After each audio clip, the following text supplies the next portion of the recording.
I les festes patronals d'Almenara volen ser un espai lliure d'agressions sexistes. Per això s'ha posat en marxa una campanya de conscienciació en què els joves mateixos de la població col·laboren amb la policia local per a previndre aquest tipus d'abusos.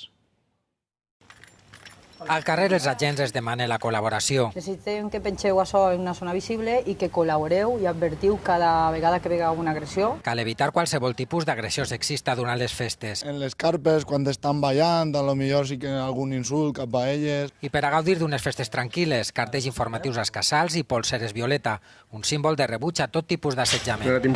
Joves i agents col·laboren enguany per a controlar les celebracions. Si tu veus que algú està acosant a una dona, pues crides a la policia, ells venen i ells ya fan la seva feina. Nosotras nos sentimos más seguras, más respaldadas. El poquet que puguem tindre, que podria ser, anem a posar un 3%, volen reduir-ho a un 0. Una campanya pionera per a poder disfrutar de les festes en igualtat.